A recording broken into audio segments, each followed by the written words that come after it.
partie. Ah, je me vois pas. Je vais tourner. Voilà. Très bien, on peut commencer déjà. Je vais vous donner quelques clés. Sur les 10-15 premières minutes de cet événement-là, sur la communication non violente, cette première partie va être assez motivante. Ça va être de dire pourquoi est-ce que je suis là, qu'est-ce que va apporter la communication non violente. Et la deuxième partie dont Pierre-Adrien va s'occuper, ça va être de vous donner les techniques. Il va rentrer dans la technicité de comment est-ce que je peux instaurer de la communication non violente dans ma vie. Moi, je vais travailler sur le but et le désir d'y arriver. Parce que c'est une chose qu'on oublie très souvent dans nos vies. Quand on veut réaliser quelque chose, le désir que l'on a par rapport à cette chose, souvent, elle est coup-ci coup-ça. Elle est faible. Une critique et puis on oublie. Un événement dans notre vie et puis on le laisse de côté. C'est un livre qu'on a commencé à lire, on a fait l'introduction, on a feuilleté quelques pages et puis on l'a laissé de côté. Et alors on ne s'est pas appliqué à réellement l'intégrer. On ne s'est pas appliqué peut-être à réellement en faire un but qui soit au-delà d'autres buts dans notre vie. Voilà. C'est d'avoir conscience à quel point est-ce que c'est bon pour nous. À quel point est-ce que ça va nous apporter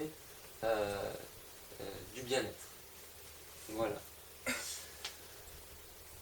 Commençons. Commençons.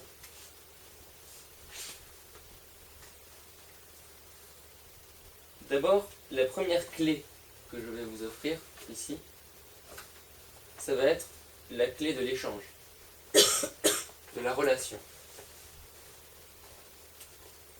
Ici, on en a parlé avec Sylvain. La relation, c'est ce qui va nous relier, ce qui va faire la liaison entre nous et le monde qui est autour de nous. La liaison entre nous et les gens qu'il y a autour de nous.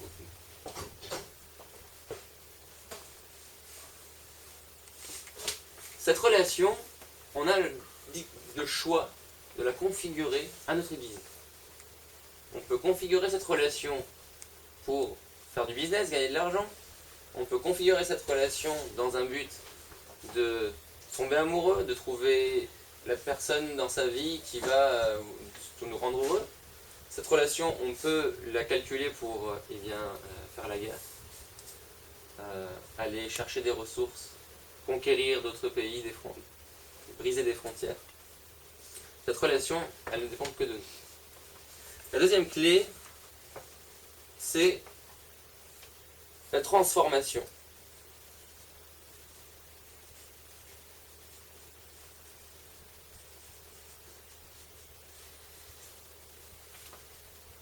La transformation, c'est lorsque l'on passe d'un état à un autre. C'est lorsqu'on prend un produit, par exemple en agroalimentaire, on va le transformer à travers différentes étapes, un processus, pour arriver à un résultat, à un produit fini, à ce qu'on veut finalement.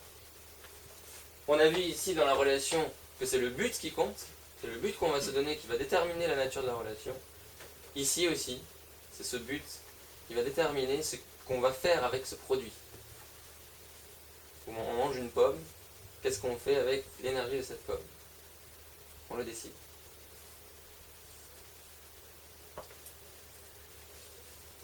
Et enfin, quand on fait court et que le but finalement ce sont les échanges, je vais m'arrêter à 3 clés.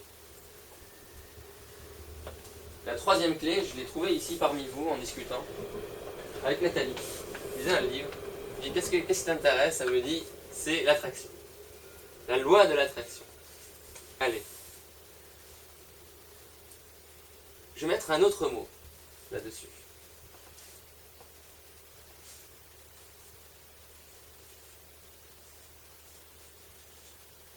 J'ai choisi le mot amour. Et je vais vous dire pourquoi. L'attraction, c'est quoi? C'est lorsque deux corps vont s'attirer. On est d'accord? C'est lorsque des particules vont arriver et s'assembler pour réaliser autre chose. Tous les éléments de notre Terre aujourd'hui se sont assemblés d'une certaine manière pour qu'on soit ici en train de parler ensemble. tout ce qu'on va regarder dans la nature, ce qu'on va regarder chez les gens, sont sous cette loi d'attraction. Deux personnes qui se rencontrent, pareil. Toute relation que l'on va créer, pareil. Si notre but commun à un moment donné, c'est de vivre en paix par exemple, eh bien, c'est cette attraction-là, c'est cette force-là que l'on utilise. Très bien. Commençons par la relation. La relation, c'est quelque part, j'ai amené ça pour vous montrer le logo de Penser Parler. C'est un, comme vous pouvez voir, ce sont deux cercles qui sont divisés par un trait. Deux cercles qui sont séparés. Vous voyez ces deux cercles. Ce trait, il peut être un trait d'union ou un trait de séparation. C'est à nous de décider ça.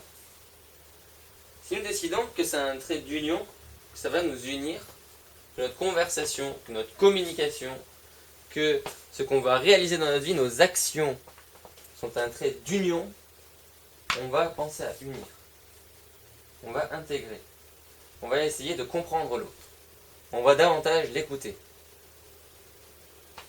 Si par contre c'est un trait de séparation, de division, alors on va tenter de séparer, de diviser, de défaire. Et ça, on est fort pour ça. On est très fort pour ça. La pensée peut à la fois diviser et en même temps, elle peut unir. Mais on a, nous, davantage appris dans notre éducation à diviser avec notre pensée plutôt qu'à unir. Nous sommes en classe, je dois rendre un devoir, je sais que ce devoir doit avoir une note. Et cette note va être de 17, 18, 19, peu importe. Moi, c'était mes moyennes. Et il se trouve que un jour, j'ai eu 14. Et dans le référentiel familial que j'ai, 14, c'est d'échec scolaire. Et donc, je rentrais, et puis ma mère me disait, mais qu'est-ce qu'ont eu les autres comme notes? C'était une compétition. C'était une bataille, quoi. On devait écraser les autres. Il ne pouvait y avoir qu'un premier. D'accord? Bon. Moi, j'étais le plus malheureux des premiers. Parce que j'accomplissais là un but qui déjà n'était pas le mien et qui ne pouvait pas me satisfaire. Et souvent, c'est le cas dans notre vie. On apprend ça comme ça. Quand j'ai monté la première boîte, la deuxième, la troisième, la quatrième, pareil, j'étais dans cette idée-là. La compétition, la concurrence. Le fait de vouloir à tout prix arriver à quelque chose. Même si on a de bonnes intentions, même si on dit être bienveillant, eh bien, on va se pourrir la vie, on va dépenser plus d'énergie qu'il n'en faut pour avoir de très peu de résultats. Donc toutes nos relations qui sont là vont être absolument énergivores. Elles vont nous épuiser, ces relations-là. Si elles sont dans la concurrence, la compétition, elles vont nous être néfastes. Voilà. Moi, quand est-ce que je l'ai compris? Je l'ai compris à ma quatrième boîte. Quand mon associé est parti avec la caisse, je me suis retrouvé avec énormément de choses à gérer. J'étais épuisé physiquement, je travaillais 80 heures semaine. Et le jour de mes 26 ans, j'ai eu une paralysie faciale. J'ai hérité de ça. Je me suis posé, j'ai réfléchi. Comment ça se fait que ça arrive? Qu'est-ce qui a fait ça? Et je me suis rendu compte de tous les comportements que j'avais eus jusque-là qui m'avaient mené à ce résultat. Le fait de vouloir être quelque chose, le fait de vouloir un résultat, le fait de ne pas avoir discerné mes buts réels, et non pas aller chasser le but des autres, le fait de me baser par ma propre expérience, et non pas par rapport à celle des autres, ne pas juger les autres, ne pas critiquer les autres, ne pas diriger, ne pas donner d'ordre, mais collaborer, coopérer. Ce sont des choses que j'ai appris grâce à cet échec. Apprendre de mes expériences. Voilà. Donc depuis que c'est arrivé, pourquoi est-ce que ma vie a changé? D'abord parce que ça m'a offert une énorme créativité. Aujourd'hui, je peux m'asseoir depuis 4 heures du matin jusqu'au soir et écrire. Ce livre-là, par exemple, La connaissance de soi, l'Union des nations libérées, 77 actions pratiques pour vivre en paix, c'est 100 pages que j'ai écrit en 5 jours. J'ai par exemple réalisé plus de 700 vidéos, j'ai réalisé des expositions. Le nombre de rencontres que j'ai eues depuis sont absolument phénoménales. Mon niveau de préoccupation dans ma vie, mon stress, eh bien, a diminué. Parfois il est même de zéro. Je me sens bien. Voilà. Et tout ça grâce à ces quelques clés. Donc, retenons ça. Les deux cercles, trait d'union ou trait de division. C'est à nous de décider. Notre relation est liée à notre but. C'est à nous de voir quel est ce but. D'accord? Ce but, on ne peut pas dire que... On ne peut pas le dire à la va-vite. Certains ont réfléchi toute une vie pour connaître ce but. Moi-même, j'y réfléchis encore. Réfléchir au but des buts de notre vie, c'est quelque chose qui est extrêmement important. La deuxième clé, c'est la transformation. La transformation, j'aimerais vous l'imager. Parce que j'ai trouvé deux images là en arrivant, qui sont pas mal. La transformation, c'est lorsque on passe d'un état à un autre. D'accord? On est investi par notre but, notre volonté. On est une chenille qui va faire sa chrysalide, qui va patienter dans cette chrysalide, et qui à un moment donné va sortir avec des ailes. Elle va déployer ses ailes, puis elle va dire « je sens que je peux voler ». Ça, c'est la transformation. Ça part d'une intention de vie, de transformation, de métamorphose, et ça débouche sur une action. La vie de la chenille et du papillon sont totalement différents. L'un vole, l'autre est à terre. Et lorsque le papillon est papillon, il ne regrette pas de ne pas être chenille. Ils sont éphémères. Ils sont éphémères, tous les deux. Mais ça, on va y arriver. On va parler encore d'éternité. Pas encore, sinon on va s'embrouiller. La transformation. L'éphémère. Rebondissons là-dessus, oui. Rebondissons là-dessus, c'est clair. Parce que l'éphémère, c'est quoi? La transformation, c'est une explication de l'éphémère. Les choses passent d'un état à un autre. L'eau reste eau, mais il se condense. Il arrive, il devient pluie, il devient fleuve, il devient océan, il devient condensation, il redevient nuage et le cycle continue. Il est en perpétuelle transformation. Si on le prend dans un état donné, cet état est éphémère. Mais si on le prend dans sa globalité, eh bien, on n'en trouve pas de fin. Je ne dirais pas qu'il est infini, mais au jour d'aujourd'hui, on n'en a trouvé aucune fin à ça. Ça, sans cesse, ça se renouvelle. C'est un renouvellement. Un renouvellement, c'est quoi? C'est par exemple, vous voyez, cette image représente un champ de blé. Vous voyez? Champ de blé, c'est une photo qui a été réalisée par un ami, Loïc. D'accord? Ce blé, eh bien, il peut tomber à terre et moisir. Donc il retourne à la terre. Soit il moisit, soit il regerme, et pour refaire du blé, il peut rester à cet état-là.